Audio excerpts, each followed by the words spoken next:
दोस्तों आज का हमारा टॉपिक आईटीसी रिवर्सल से है। आज हम लोग का पूरा टैली में प्रैक्टिकल वे में ये जानने वाले हैं कि आईटीसी को आप किस तरीके से रिवर्स से कर सकते हो। जैसा कि आप जानते हो कि टू स्लैब आपका 22 सितंबर 2025 से लागू हो जाएगा। तो उसके बाद जितना भी आपका जो भी टैक्सेबल गुड्स था जिस पे के पहले ऊपर टैक्स आप लोग ले रहे थे और प्लस आप लोग परचेज के ऊपर टैक्स का पेमेंट कर रहे थे, अगर वो एग्जेम्प्टेड में कन्वर्ट हो चुका है तो 22/9 तक अगर वो आपका बच गया है तो उस पर जितना भी आईटीसी आपने अवेल कर रखा है उसे आपको रिवर्स करना होगा। तो जीएसटी के पोर्टल पर भी आपको इसी तरीके से करना है और सेम उसका जो इफ़ेक्ट है वो आपका टैली पर भी यानी कि आपके बुक्स पर भी पड़ना चाहिए। तो इसका ट्रीटमेंट हम लोग टैली में कैसे करेंगे और उसके साथ साथ जो भी आपका टैक्सेबल गुड्स है जो कि एग्जेम्प्टेड में कन्वर्ट हो गया है, वन टाइम में हम शॉर्टकट तरीके से टैली में जीएसटी का रेट का सेटअप हम लोग कैसे करेंगे, तो ये आज मैं आपको इस वीडियो में सिखाने वाला हूँ। और इसी तरीके से अगर और भी डिटेल में अगर आप मुझसे tally, GST, TDS, TCS, income tax, payroll, balance sheet को फाइनलाइज करना और भी बहुत कुछ प्रैक्टिकल वे में और वो भी कंपनी के रियल डेटा के साथ सीखना चाहते हैं तो आप हमारे tally and taxation mastery course में भी इनरोल कर सकते हैं। इसके लिए स्क्रीन पर दिए हुए नंबर पर भी कॉल कर सकते हैं या फिर हमारे ऑफिशियल वेबसाइट theaccounts.in को भी आप विजिट कर सकते हैं। तो चलिए दोस्तों आज का वीडियो हम लोग शुरू करते हैं। तो सबसे पहले हम लोग इसके सेक्शन के बारे में जान जाते हैं कि आप जब इस सेक्शन को पढ़ेंगे आपके स्क्रीन के सामने सेक्शन 18(4) ये बोलता है कि कोई भी आपका रजिस्टर्ड पर्सन है जिसने इनपुट टैक्स का जो क्रेडिट है उसने अवेल कर लिया है, तो इस तरह का जितना भी गुड्स होगा, जितना भी सर्विसेज होगा, अगर उसका गुड्स या सर्विस एग्जेम्प्ट में कन्वर्ट हो गया है, जो भी अनसोल्ड गुड्स जिसे हम लोग कह रहे हैं, उसके ऊपर उसका जितना भी आईटीसी उसने अवेल कर रखा है उसे वो वापस करना होगा। या तो वो इलेक्ट्रॉनिक क्रेडिट लेजर से उसे रिवर्स से कर दे या फिर सिंपल सा लॉजिक है, अगर उसके पास आईटीसी अवेलेबल नहीं है जीएसटी के पोर्टल पे तो फिर इलेक्ट्रॉनिक कैश लेजर से उसे उसका पेमेंट करना होगा। और जीएसटी के पोर्टल पे इसका जो भी ट्रीटमेंट होगा इसके लिए आईटीसी 03 का हम लोग यूज़ करके अगर आप पूरा स्टॉक का ब्यौरा अगर आप देना चाहते हैं और वो डेटा आपके पास होगा भी, क्योंकि इसके लिए जितने भी ऐसे सप्लायर हैं उस बिल के अगेंस्ट में जितना भी आपका स्टॉक है जो कि पहले टैक्सेबल था अब जाके एग्जेम्प्टेड हो गया है, तो इसके लिए आपको एक ट्रैकिंग शीट आपको बनाना पड़ेगा और इसका जो भी डिटेल होगा वो आप आईटीसी 03 फॉर्म को ऑनलाइन यूज़ से करके अब आईटीसी को अब रिवर्स कर सकते हैं। ये तो मामला हुआ कि जीएसटी के पोर्टल पे ये तो आपको करना ही करना है। अगर आप ऐसा नहीं करते हैं जिसका कि आपने आईटीसी ले रखा है और प्लस वो आपका माल बचा हुआ है, क्योंकि अब आगे से उस माल के ऊपर किसी भी तरह का कोई टैक्स लगने वाला है नहीं, तो आपको उसका आईटीसी हर हाल में रिवर्स करना ही होगा। अब यहाँ पे अगर आप रिवर्स नहीं करते हैं तो आज न कल आपको शो कॉज का नोटिस आ जाएगा। अब हम लोग आते हैं सीधा टैली। अब जैसे कि जो कि हमारा day to day routine work है, आपके लिए मैंने यहाँ पे एक छोटा सा डेटा एंट्री मैंने करके रखा है। जैसे कि डे टू डे जो कि रूटीन वर्क है, यहाँ पर हमने कुछ यहाँ पर परचेज़ किया है, राइट। अब जैसे कि ये जो भी आपका यहाँ पे स्टॉक आइटम है, जैसे मैंने यहाँ पर एक मिल्क पाउडर करके बनाया है जो कि पहले टैक्सेबल था, अभी भी टैक्सेबल है, लेकिन 22 तारीख से ये आपका एग्जेम्प्टेड हो जाएगा, यानी कि 0% में ये आपका चला जाएगा। तो day to day routine work है, ये तो आप कर ही रहे थे। और इसी तरीके से यहाँ पर अगर हम लोग कुछ सेल के एंट्री को अगर यहाँ पर देखते हैं, जैसे कि मैंने यहाँ पर जून तक का एंट्री लिया है, मैंने यहाँ पर कैश में सेल किया है, तो जो भी इसके ऊपर जीएसटी अप्लाई हो रहा था वो यहाँ पर हम लोग इस पर रिकवर कर रहे थे, ठीक है। ये तो काम चल रहा था। अब यहाँ पर देखिए, अब मैं मान लेता हूँ कि ये हमारा फाइनल डेटा है, आप ऐसे समझिए, ठीक है। यहाँ पर फाइनल डेटा मीन्स कि यहाँ पर जो कि हमारा जो क्लोजिंग स्टॉक अभी बता रहा है, यहाँ पर जैसे कि 3 आइटम आप यहाँ पे देख पा रहे हो कि यहाँ पर आपका ये जैसे कि हमारा इतना पीस यहाँ पे बचा हुआ, राइट। तो अब क्या होने वाला है, वही आपको पता है कि 22 तारीख से अब इस पर किसी भी तरह का कोई टैक्स लगने वाला है नहीं। तो इसका जितना भी आपका आईटीसी बनता है वो आपको वापस करना होगा। बैलेंस शीट में आ जाइए। बैलेंस शीट में आने के बाद जब आप लोग यहाँ पर ड्यूटीज एंड टैक्सेस में जब यहाँ पर आते हो, सीजीएसटी और एसजीएसटी का यहाँ पर आपको डेबिट बैलेंस आपको यहाँ पे दिख रहा है।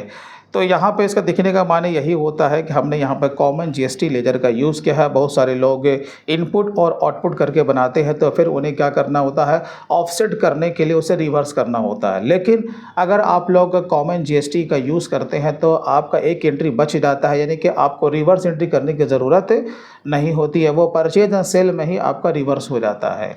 तो यहाँ पर मुझे आपको ये बताना है कि अभी अगर इसी डेटा को हम फाइनल अगर मानते हैं तो हमारे बुक्स में एस जीएसटी और सी जीएसटी का जो डेबिट बैलेंस दिखा रहा है वो इतना दिखा रहा है। आपका कुछ भी हो सकता है, राइट, क्योंकि आपको क्या करना होगा ना, आपको सारे स्टॉक को बिल वाइज आइडेंटिफाई करना होगा कि ये जो स्टॉक है कितने परसेंट वाला पहले था, फिर अब जाके एग्जेम्प्टेड हो गया है, राइट, तो उसका टैक्सेबल वैल्यू कितना निकलता है। अगर आपका बहुत ज़्यादा स्टॉक है तो फिर आपको इसके लिए स्टॉक का स्टेटमेंट आपको बनाना पड़ेगा। तो यहाँ पर मैं एक छोटा सी एग्जांपल दे रहा हूँ कि एंट्री हमें किस तरीके से डालनी है। जीएसटी का जो रेट जो चेंज हुआ है उसका सेटअप कर लेना है, तो वो आप पहले किस तरीके से करेंगे। इसके लिए आपको गो टू में चले आना है। गो टू में आने के बाद यहाँ पर आपको टैप कर देना है जीएसटी रेट सेटअप करके। ये देखो यहीं पर आपको ये दिखना शुरू हो जाएगा। तो सबसे पहले हम लोग क्या करेंगे, जीएसटी रेट सेटअप में आएंगे। यहाँ पे अगर आपने ग्रुप में अकाउंट्स के लगा के रखा है, अगर वो आपका एग्जाम्प्टेड हो गया है या अगर आपका वो चेंज भी हुआ तो आप यहाँ पे उसे चेंज कर सकते हैं, आप लेजर में भी कर सकते हैं। लेकिन मैं आपको बताने वाला हूँ कि इन्वेंट्री में, राइट, क्योंकि हमारा जो मामला है वो इन्वेंट्री से रिलेटेड है। तो मैं आ जाता हूँ स्टॉक आइटम में। तो देखो यहाँ पर जैसे हम लोग आते हैं, अभी मैंने आपको एग्जाम्पल देने के लिए जीएसटी का केवल 5% का रेट मैंने यहाँ पे लिया है, जो कि अभी आपको ये दिखा रहा है कि 1 अप्रैल से, जो कि इफ़ेक्टिव डेट है, वो हमारा 5% में ये जा रहा था, राइट। अब ये 22 तारीख से ये एग्जाम्प्टेड हो गया, यानी कि 0% में चला गया। तो पहले तो हमें इसे चेंज कर लेना और इसका जो इफेक्टिव डेट है वो आपको 22 तारीख देना है। तो आपको ये वन टाइम में करना है, राइट। आप एक एक करके करोगे, मल्टीपल आपके स्टॉक आइटम होंगे तो आपका टाइम बहुत ज़्यादा लग जाएगा। सीधा मैं आपको शॉर्टकट तरीका मैं बता रहा हूँ। तो आपको क्या करना है, जीएसटी रेट पे आपको यहाँ पे क्लिक कर देना है 5% पे, ठीक है। यहाँ पे आपको दिख भी रहा होगा, इस पर अभी जो फिलहाल जीएसटी का रेट है वो आपका 5% है। बस इंटर को आपको प्रेस करना है। अब क्या करना है कि इसे आपको शिफ्ट प्लस स्पेस से बाहर से आपको इस तरीके से सेलेक्ट कर लेना है और शिफ्ट प्लस डाउन एरो से इसे आपको सेलेक्ट ऑल कर लेना है। अब जैसे कि यह आपका पूरा सेलेक्ट हो चुका है, यहीं पर राइट साइड में आपको दिख जाएगा अपडेट जीएसटी डिटेल्स, जिसका कि शॉर्टकट होता है Alt+S। यहाँ पर आपको क्लिक कर देना है। अब जैसे कि आपको अगर HSN कोड में कुछ भी चेंजेस नहीं करना है तो आप इसे नो कर दें। लेकिन हमें क्या करना है कि जो कि जीएसटी का रेट है वो तो चेंज हुआ है, तो इसे हम लोग यस रखेंगे और यहाँ पे ले लेंगे स्पेसिफाई डिटेल्स हियर। अब यहाँ पे जैसे कि पहले तो भाई टैक्सेबल था, अब क्या होने वाला है, अब ये एग्जाम्प्टेड में हो गया है, तभी तो हम लोग यहाँ पे आए हैं ना। आपको एग्जाम्प्ट में चले आना है। अब यहाँ पर आपसे पूछेगा इफेक्टिव डेट तो कब है भाई, तो 22/9/2025 से है, ठीक है। और इंटर को प्रेस कर देना। जीएसटी रेट से यहाँ पर यह पूरा हट चुका है, राइट। स्केप आपको ले लेना है। तो अब यहाँ पे देखो एग्जाम्प्ट यहाँ पे आपको दिखना शुरू हो चुका है, राइट। तो यहाँ पे देखो इसका जो इफेक्टिव डेट है वो आपका यहाँ पे शो कर रहा है, राइट। अब हम लोग चले आते हैं वॉचर एंट्री में। अब जैसे कि मैं मान लेता हूँ कि 22 तारीख आ चुका है, मानने में क्या जाता है। अब जैसे कि हम लोग यहाँ पर जाते हैं 23 सितंबर को हम लोग एंट्री ले रहे हैं, मैं कैश में ही ले रहा हूँ। ये देखो Ctrl+A से इसे हमने इसे सेव कर लिया, यहाँ पर सेल ले लिया। कोई भी एक स्टॉक आइटम मैंने यहाँ पर से ले लिया, ये देखो ये हमने यहाँ पे ले लिया, 10 पीस ले लिया, राइट। अब यहाँ पे अगर मैं SGST CGST अप्लाई करूँगा तो वो अप्लाई नहीं होगा। ये तो हमारा काम हो गया, ये हमारा सही चल रहा है। चलो भाई, अब यहाँ पे क्या है, आपको ITC को अब रिवर्स करना है कि हमारा जो अनसोल्ड गुड्स है वो अभी ये है, इतने पीस का हमारा एडजस्टमेंट होने के बाद, ठीक है ना, एडजस्टमेंट होने के बाद जो कि हमारा ITC बन रहा है वो इतना बन रहा है जो कि हमने ले रखा है। आपका कुछ भी हो सकता है, ये तो आपके बुक्स के ऊपर डिपेंड करता है। मैं मान लेता हूँ कि हमारा ये टोटल यही है, ठीक है, 306 रुपया 25 पैसा। अब इसे हमें रिवर्स करना है और इसका जो इफ़ेक्ट है वो आपका जीएसटी के रिटर्न पर भी पड़ना चाहिए, राइट। चलिए, तो अब हमें चले आना भाई साहब, जर्नल में चले आना है। चलिए, जर्नल में आ गए। अब यहीं पर आपको दिख जाएगा स्टैट एडजस्टमेंट, आपको यहाँ पे ले लेना है जीएसटी। अब देखिए, अब यहाँ पे आपको क्या करना है कि आईटीसी को क्या करना, डिक्रीज़ करना है। तो यहाँ पर रिवर्सल के लिए एक अलग से सेपरेट यहाँ पे दिया हुआ है। तो आपको क्या करना है भाई साहब, इसी भी चले आना है। चलिए, आपको आ जाना reversal of input tax credit. अब इसमें से किसी न किसी एक नेचर को, जिसे हम लोग रीज़न भी कह सकते हैं, वो आपको यहाँ पर से सेलेक्ट करना है। तो यहाँ पर मैं लेने के जा रहा हूँ इन एलिजिबल क्रेडिट, क्योंकि मैं यहाँ पर मामला कुछ ऐसा है कि हमें तो अब इसका आईटीसी मिलने वाला है नहीं, तो जितना भी हमारा जो अनसोल्ड गुड्स रह गया है, अब इसके लिए हमें क्या है, इन एलिजिबल हो चुके हैं, राइट। तो हम लोग क्या करेंगे, यहाँ पर से इसे हम लोग सेलेक्ट कर लेंगे। चलिए, तो यहाँ पर ले लेते हैं इन एलिजिबल। तो आईटीसी रिवर्सल करके आपको यहाँ पर एक मास्टर को क्रिएट कर लेना है और इसका जो ग्रुप कर देना है इन डायरेक्ट एक्सपेंसेस कर देना है। यहाँ पर अब हमें क्या करना है कि नॉट एप्लीकेबल, और यहाँ पर भी नॉट एप्लीकेबल यहाँ पे कर देंगे। अब यहाँ पे अब जितना भी आपका जो वहाँ पर फिगर था, वो आपको फिगर यहाँ पे पुटअप कर देना है। तो यहाँ पे फिगर था आपका 612 रुपया 50 पैसा। अब यहाँ पे हमें क्या करना है कि एस से जीएसटी को क्रेडिट कर देना है, क्योंकि हमें आईटीसी को रिवर्स करना है, राइट।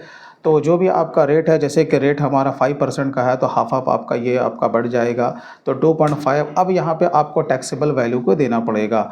तो आपने अगर पहले से कैलकुलेशन करके रखा है, तो उसका टैक्सेबल वैल्यू जो भी रहेगा वो आपको यहाँ पे पुटअप कर देना है। जैसे कि मैंने यहाँ पर पहले से छोटा सा वर्किंग मैंने करके रखा है कि इसका जो टैक्सेबल वैल्यू है वो 12,250 रुपया है। तो जैसे कि हमने यहाँ पर इंसर्ट कर दिया, राइट। अब यहाँ पे इसका जो निकल रहा है वो 306 रुपया 25 पैसा है। ठीक इसी तरीके से हम लोग CGST को यहाँ पे एडिट कर देंगे और यही आपका सेम आने वाला, राइट। यहाँ पे हम लोग प्रोवाइड GST डिटेल्स को हम लोग यहाँ पे यस कर देंगे और यहाँ पे आपको गुड्स ही लेना है, क्योंकि हम लोग यहाँ पे गुड्स के लिए कर रहे हैं। यहाँ पर आप लोग जो भी इसका नरेशन होगा वो यहाँ पे पुटअप कर दीजिएगा। अब देखिए यहाँ पे क्या हुआ, बैलेंस शीट में पहले आ करके आप लोग देखिए, यहाँ पर देखो ड्यूटीज़ एंड टैक्सेस में अब हमारा नहीं है। वो इसलिए नहीं है कि जितना हमारा आईटीसी यहाँ पे अधिक था, हमने उसे रिवर्स कर दिया, तो ये हमारा ज़ीरो हो गया। अगर आपका कुछ बैलेंस अगर यहाँ बचता तो यहाँ पर ज़रूर दिखता। ये तो हो गया, हमारा बुक मेंटेन हो गया। अब देखते हैं कि रिटर्न पे इसका इफेक्ट पड़ा है या फिर नहीं पड़ा है। इसके लिए आपको डिस्प्ले और स्टैट्यूटरी रिपोर्ट्स, देन आपको जीएसटी रिपोर्ट्स में आ जाना और आपको 3B में आ जाना है। तो जो भी आपका पीरियड होगा वो आपको यहाँ पर सर रेंज को आपको सेलेक्ट कर लेना है। अब यहाँ पर Alt F1 को आपको प्रेस कर लेना है। तो जब हम लोग नीचे जब आते हैं eligible for input tax credit, then यहाँ पर देखोगे इनपुट टैक्स क्रेडिट रिवर्स। तो ये वाला आप देख रहे हो ना, एज़ पर रूल 38, 42 एंड 43, आपका ये परमानेंट आईटीसी रिवर्सल आपका इसी में आना चाहिए। और ये जो अदर्स है ये आपका टेम्परेरी वाला होता है कि बाद में उसे रिक्लेम करोगे। तो हमें कहाँ दिखाना था, परमानेंट वाले में, क्योंकि अब हमें इसका आईटीसी रिक्लेम करना ही नहीं है। ये एक बार आईटीसी रिवर्स हो गया तो हो गया, राइट। तो यहाँ पर देखो GSTR 3B में आपका 306 रुपया आपका CGST में और 306 रुपया SGST में यहाँ पे दिख रहा है। इसका ये माने हुआ है कि हमारा जो बुक मेंटेन था बैलेंस शीट में भी आ गया, GSTR 3B में भी इसका जो इम्पैक्ट है वो आपका पड़ गया। और बाकी जो स्टॉक आइटम है 22 तारीख से अगर हम उसे सेल आउट करते हैं तो उस पर आपका एग्जेम्प्टेड यानी कि 0% GST आपका अप्लाई होगा। तो दोस्तों इस तरीके से बहुत ही इजी वे में आप टैली प्राइम में आईटीसी रिवर्सल का काम जो कि स्टॉक के लिए था आप कर सकते हो। दोस्तों वीडियो अच्छा लगा हो तो कम से कम अभी से लाइक ज़रूर करें, और अभी तक अगर आपने हमारे चैनल को सब्सक्राइब नहीं किया तो प्लीज़ से कर लें और बेल पर भी क्लिक करना ना भूलें। तो चलिए दोस्तों फिर मिलते हैं किसी दिन किसी और नए दूसरे टॉपिक के साथ। तब तक take care and bye bye.